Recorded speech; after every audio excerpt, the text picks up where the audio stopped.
And so, my dear friends, before I start on our topic, which is actually the topic of humility and simplicity, a chant, Bismillah Rahman, in the name of great spirit, God, mystery, who is boundlessly compassionate and infinitely merciful.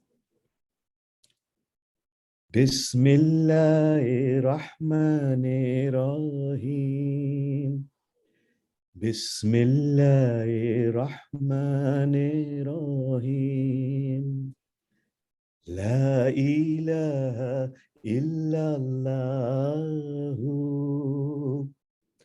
La ilaha illallahu.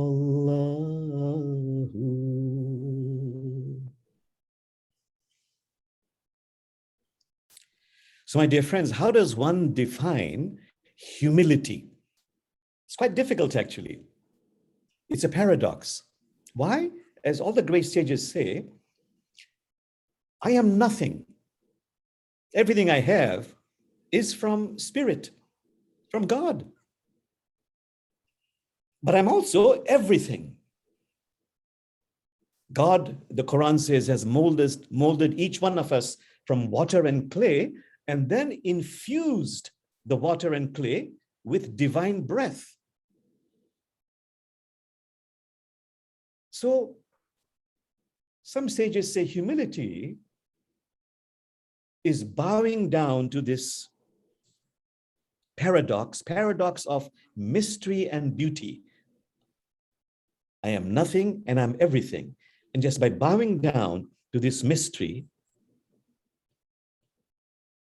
I am really honoring the real me, the authentic me, the humble me.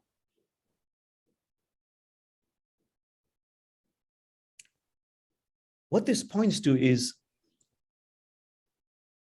what stands in the way of me being authentic, humble, is my self-centeredness.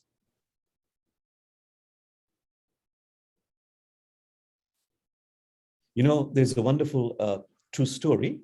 The son of a pretty well-known Sufi master who wanted to study with the father all those divine secrets. But the father, knowing the son, sent him to study with a rural peasant sheikh master. And as the son reluctantly made his way to the village of the rural sheikh, the teacher was on the horse, and he saw the young boy, and he said, as the boy was bowing to him, said, bow lower. No, even lower. Even lower. Even lower. Till literally and metaphorically, he broke through his self-centeredness and then was ready, after a period of time, to study with the father.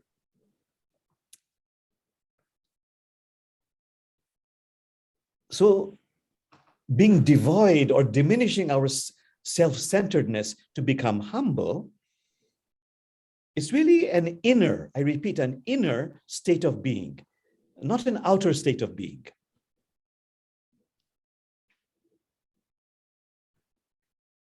You know, in the Quran, there's a contrast. The Pharaoh says, worship me, I'm your Lord, worship me.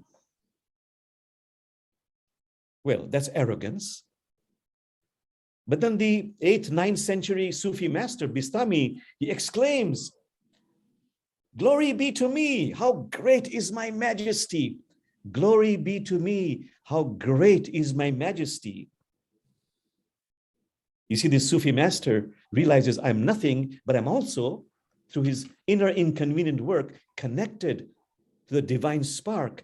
And once connected to the divine spark, in awe, in astonishment, in bewilderment, cries out, glory be to me, how great is my majesty. And the great masters say, this comes from a place of deep humility.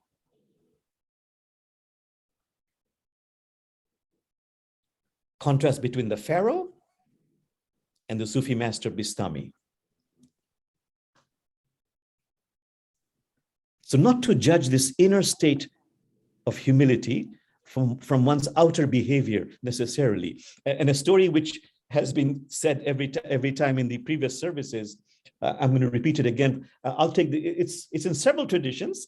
I'll take the Jewish version of the rabbi who is so overcome by, I'm nothing. I'm now God. When he prays to God, realizes I'm really nothing. I'm nothing. So as you know, he starts rolling on the floor, just mumbling and crying out, "Oh God, I'm nothing. I'm nothing. I'm nothing. I'm nothing." And he's rolling on the floor. And now in comes the cantor, who is so touched by this scene of humility of the rabbi rolling on the floor, crying out, "I'm nothing, nothing." He joins him.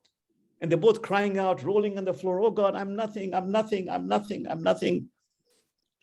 And now here comes the janitor, who's also so overcome. He joins them, rolling on the floor, "I'm nothing, I'm nothing, I'm nothing." And then, as you know what happens, the rabbi nudges the cantor and says,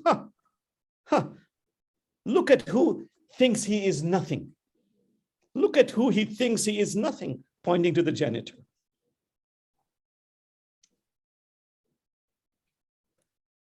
So another very beautiful insight about authentic humility is that if I am authentically humble, having diminished my self-centeredness, I become infused with sacred beauty and sacred power.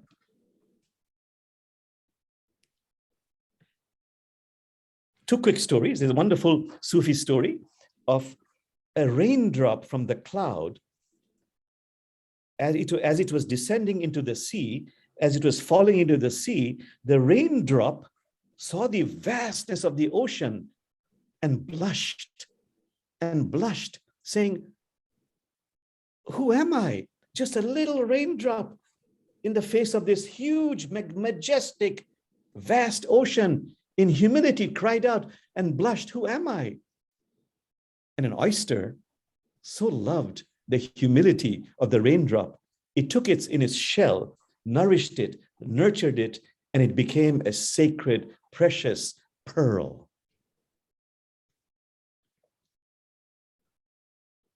That's one story. The other story is of a Sufi saint who ascended 7 levels of heaven and came in the presence of angels who were circling the throne of God, of Allah, the God of all of humanity. These angels were circumambulating, going round and round in great joy and prayer around the throne of God. And the sage cried out, "How lucky you are, how fortunate you are that you're in the presence of divinity." And the angel said, "That's astonishing what you're saying, because we are told that God is not here. God does not sit on the throne. God resides in every single pure and humble heart. We are told," says the angels, "that God lives, resides, dwells in pure and humble hearts." Just be with that for a few moments.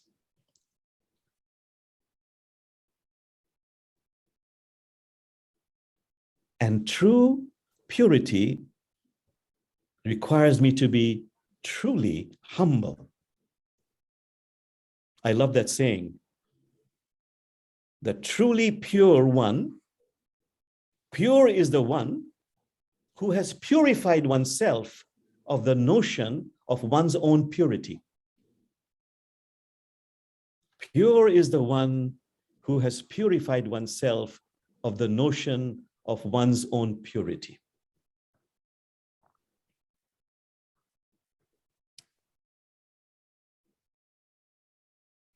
Okay, one last point about humility, then I'll get on to simplicity. The Sufis say, if you really want to understand humility, look at nature. You know, that famous saying from Tao Te Ching, the sea is the sea The sea is the sea because it lies lower than the rivers that flow into it.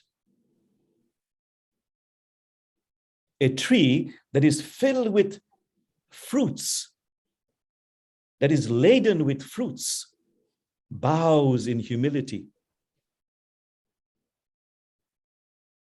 And Rumi says, meditate on this metaphor.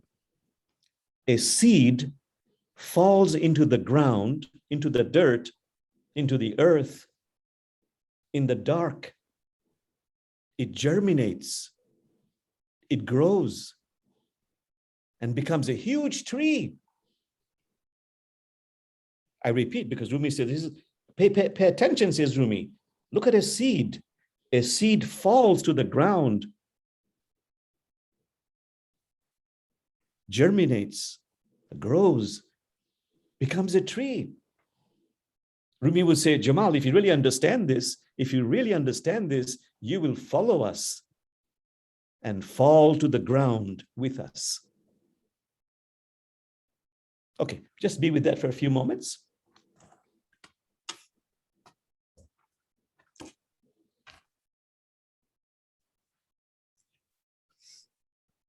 Because now I'll move on, as I watch the time, to the topic of simplicity. And here I'll be just talking what Sufis call in a scattered way. And the Sufis always warn us, if you give too many insights, too many spiritual insights, it might cause spiritual indigestion. So I'll watch the time and I'll be discreet. So the first one I have on my list is, and by the way, what really for me resonates is about simplicity is, can I understand the complexities of life? By a story or a verse that gives me clarity, a simple understanding. So for example, if, I'm told all the time, Jamal, you're a traveler, a fellow traveler on the journey of life. So I love this story, a true story of a tourist who was visiting this very famous rabbi in Poland. And when he went to visit the rabbi, the tourist was so surprised that in his room, it was absolutely bare, just had one chair, one table, and maybe the bed. And the tourist said, very sincerely, Rabbi, where is your furniture? And the rabbi asked the tourist, where is yours? And the tourist says, but I'm a tourist. The rabbi says, so am I. So a footnote to that is, Jamal, can you really understand you're a traveler? Would you meticulously, again and again and again, spend so much of your time and energy? I'm talking about overdoing it. Would you meticulously decorate and redecorate and decorate and redecorate your hotel room? Of course, we want to live comfortably. Our souls love beauty, but Jamal, don't overdo it.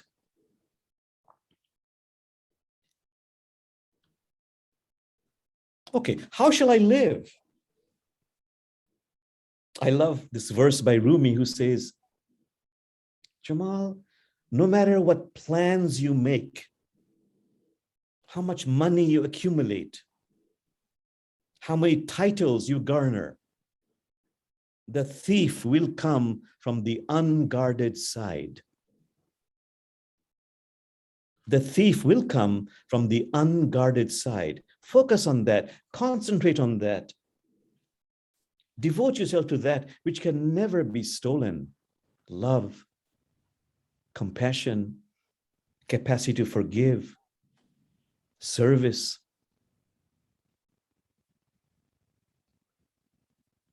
Just be with that for a few moments.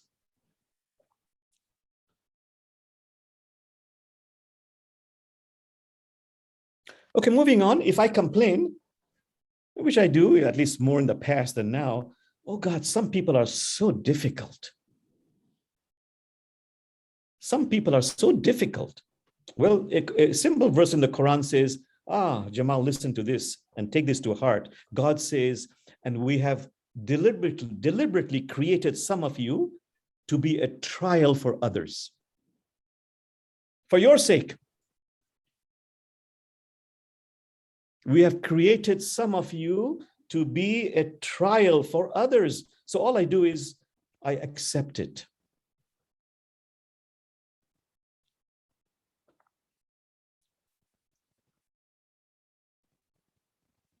I can be with that. Can I accept that?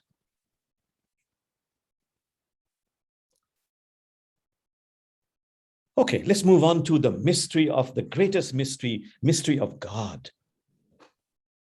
Does God exist? God not exist? For me, I love that simple poetry by a Christian writer, which really resonates for me about the existence of God. Oh, sister almond tree, oh, sister almond tree, tell me of God.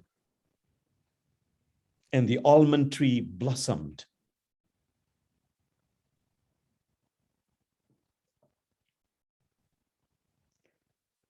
How about the mystery of God or the invisible world?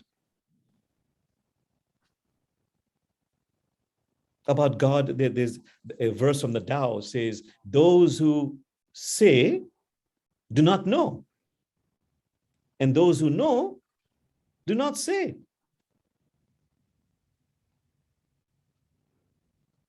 I love the Zen saying about trying to understand the invisible world. It's like using a bamboo stick to measure the depth of the ocean.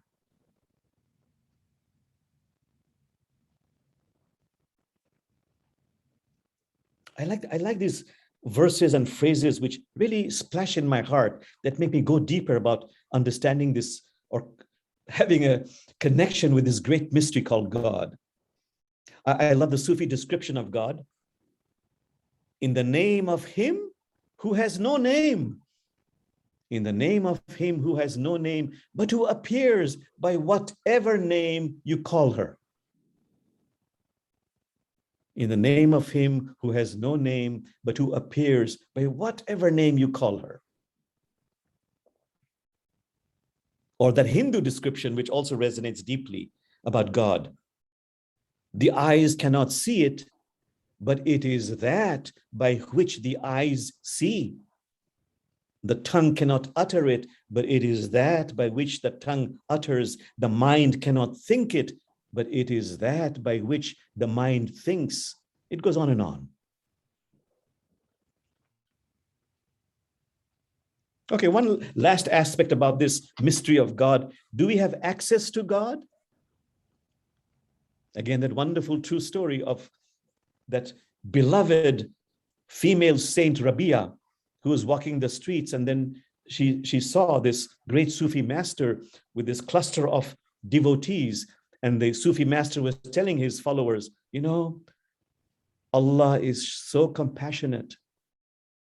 If you simply with compassion and humility in your heart, you knock on the door of God again and again and again and again and again, God will one day open the door.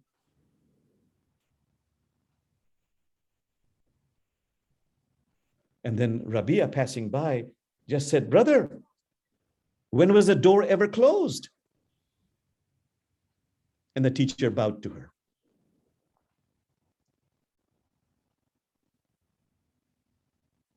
Okay, just be with that about the mystery of God, about mystery, the existence, the description of what we call God.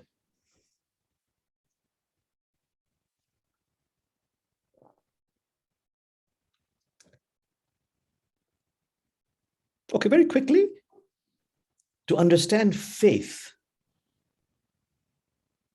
to really grasp the meaning of faith, I love these one-liners. Move from borrowed certainty to an inner knowing. That's faith. Move from borrowed certainty to inner knowing, your own inner knowing. That's real faith.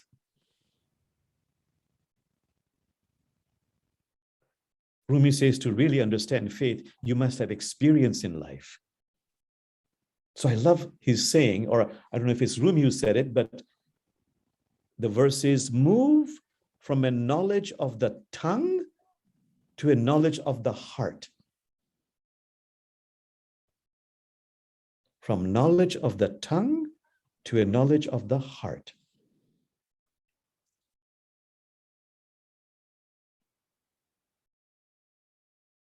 Okay, understanding of grace. I love what Ramakrishna said about grace. He said, grace, my dear brothers and sisters, is always there. Grace is always there. It's like the wind, the breeze blowing. But Jamal, you've got to raise your sails to catch the wind. You've got to raise your sail to catch the wind.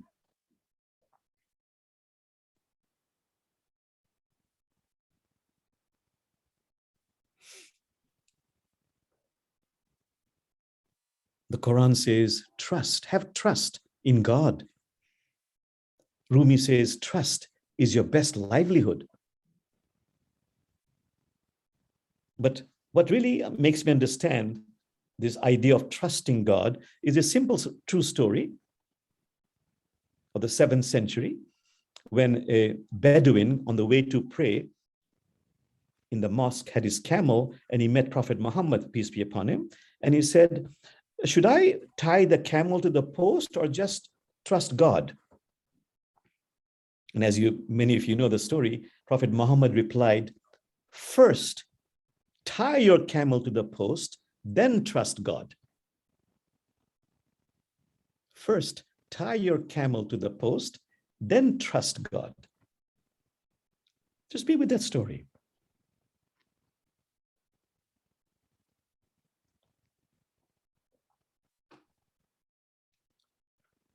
Okay, moving on. You know, in my presentations, I've got to talk a lot about the holy books, especially about the Quran. And I notice all of us over the decades, whether it's Jew, Christian, Muslim, Hindu, we all make such contorted posturings to explain some of the difficult verses.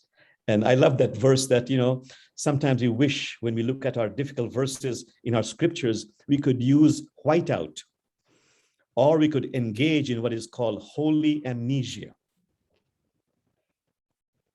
But what I like best about describing our scriptures is that every holy book has two kinds of verses. To make you really understand the passages in the holy book, the revelations, there are two kinds of verses, particular and universal. I repeat, particular and universal. Particular verses are those verses that are in desperate need of historical and textual context. In desperate need of historical and textual context. Universal verses are timeless, placeless, universal, filled with wisdom. The problem is, if I take a particular verse and advocate that, preach that as a universal verse.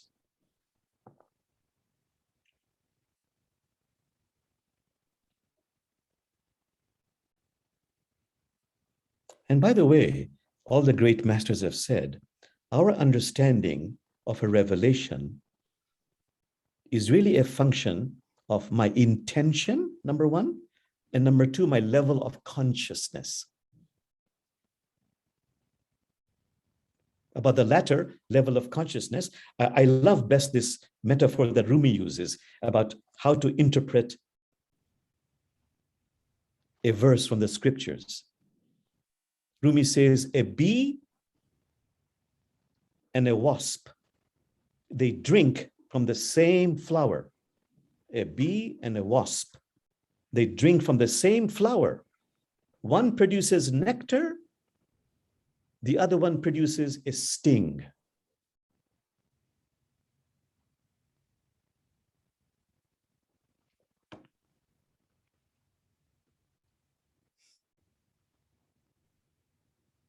Okay, another quick point. I have concluded it's really quite unnecessary to get into theological disputes about beliefs, about the theology of one's religion. And all the great, all the teachers agree. And I love Rumi's description to really understand it. He says, if you get into these, what he calls unnecessary disputes about theology, he says,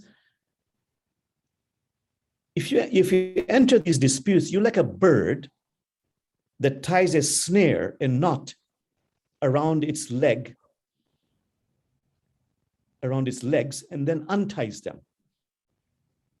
And then makes the knot, the snare, more complex and unties it.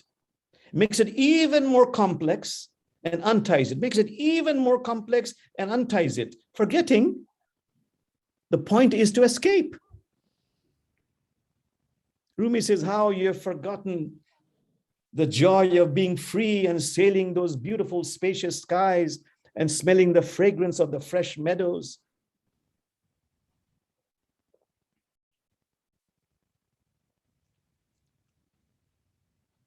If I'm looking at the time, just a few more, then I'll prevent you from having spiritual indigestion. So just be with it for a few more seconds. But I have to talk about this inner inconvenient work. I'll be very brief. We've got to transform our ego. There are 3 steps, there are 17 steps, all kinds of descriptions of how to move beyond the ego. What I love best is the real work is about transforming the ego from a commanding master into a personal assistant. That resonates. It makes it simple for me. Jamal, can you transform your ego from a commanding master into a personal assistant? And then I've always been confused when I was younger about all these teachers talking about annihilating the ego. And yet in the same breath saying, but we need our ego. Can you annihilate, destroy your ego, and yet realize you need your ego? So I love Rumi's description. He says, in those days, no electricity, you need the ego. It is critical, it is essential. It's like the flame of a candle to find your way in the dark. You need the flame of the candle to find your way in the dark. But as you journey and you come into the land of the radiant sun, now the flame of the candle becomes subsumed by the radiance of the sun, but it still exists. If you put a cloth to the flame, it'll burn. It is in that sense annihilated. Okay. What does it mean to open the heart? The Quran has several verses. Quran says, open your heart, open your heart, open your heart. So for me, to make it simple, I love this statement by the sages that understand the nature of purity, because the Quran also says, purify yourself, and open your heart. So the sages say, understand the nature of purity. Jamal, if your key is crooked, it will not fit the lock. The door to the heart will not open. If your key is crooked, it will not fit the lock. The door will not open. cannot say, I want to open my heart, but I want to, if I cheat a little, it's okay. If I lie a little bit, it's okay. My key is still crooked. The other metaphor or the other injunction in the Quran about the heart or explanation is bring to God a sound and beautiful heart. So here the metaphor is, which I really resonates, is polish your heart with God's solvents, patience, love, forgiveness. The Quran says when you have negative thoughts, negative behavior, it creates a rust on the heart. And Prophet Muhammad said,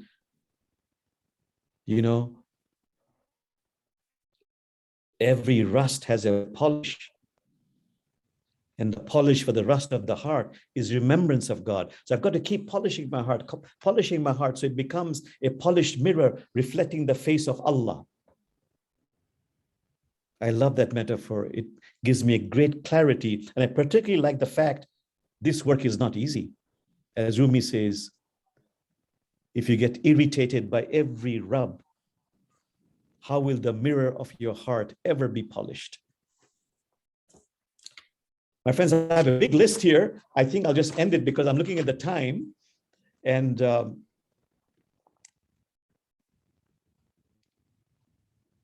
maybe I'll just end by the great need to be of service. What is the value of being of service? And the Sufi masters say, Jamal, on the day of liberation, when you die, you will have to leave your money and titles at your palace. It's beautiful you have friends and family. That's really beautiful. But they can accompany you only up to the gravesite. What propels you forward beyond the gravesite is the record of your righteous deeds. It doesn't have to be grand, said the Prophet Muhammad. Prophet Muhammad said, do good deeds according to your capacity. God never tires of giving rewards unless you tire of doing good deeds. The good deeds most loved by God, are the ones you do regularly, no matter how small they are.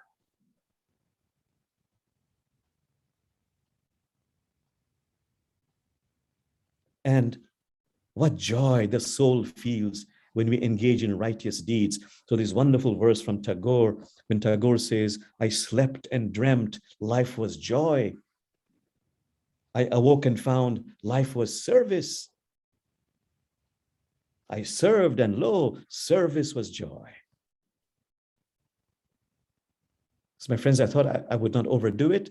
So let me end by saying this hadith from the Prophet Muhammad. I love to say at the end of many of my sermons, where Prophet Muhammad said, Jamal, live such a life.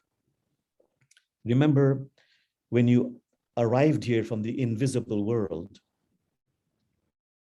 everybody was laughing and smiling, but you were crying and weeping. Live such a life that when you depart, everybody around you is crying and weeping, but you are laughing and smiling.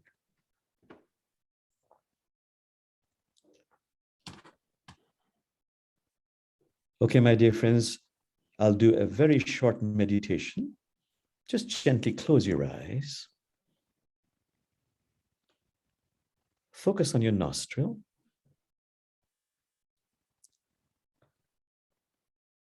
And just be present with your breath as you inhale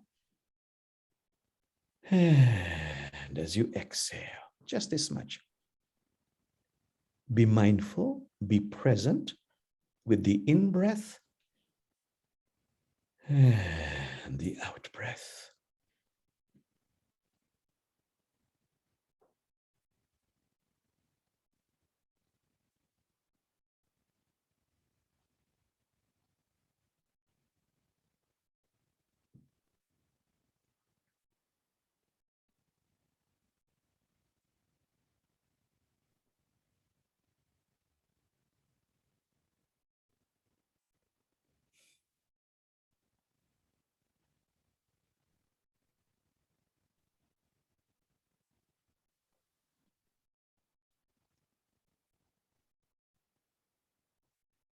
Okay, letting go of this, eyes still closed, focused on your heart.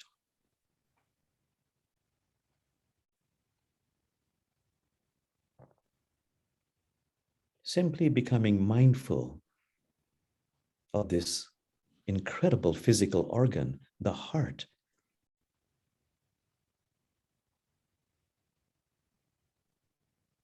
And then with the heart, listen to this beautiful revelation that came to the Prophet Muhammad in a dream, where Allah, or the God of all of humanity, says to each one of us, beloved one,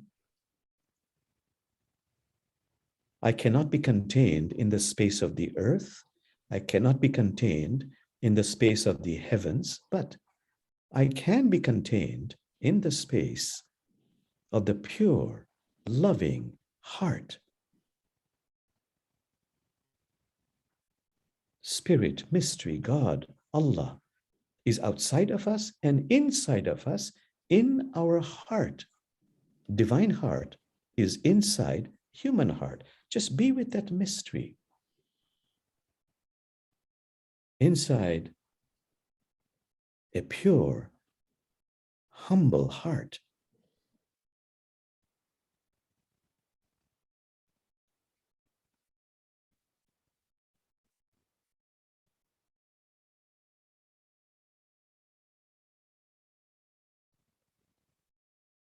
If it pleases you, put your hand over the heart and feel a connection with the mystery of divine heart inside human heart, inside a pure, humble heart. And for a few seconds, you can say, as Sufis suggest, I love you, or please help me to love you, and or thank you. I'm so grateful. You can make a prayer, please help me. I need help.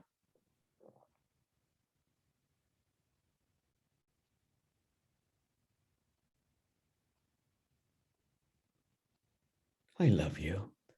Please help me to love you. Thank you. I am so grateful. Please help me. I need help.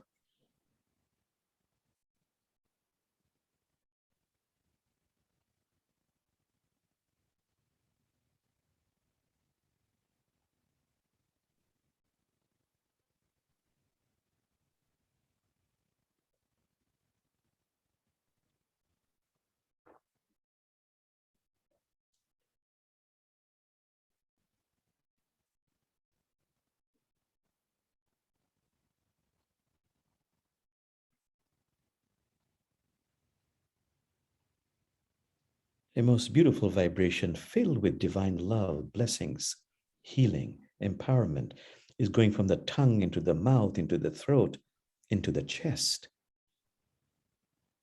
into the heart, into the hidden of the hidden, astonishingly loving us, blessing us, healing us, transforming us. And I'll stop saying anything at all.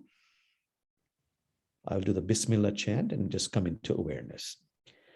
Bismillah Rahman Rahim.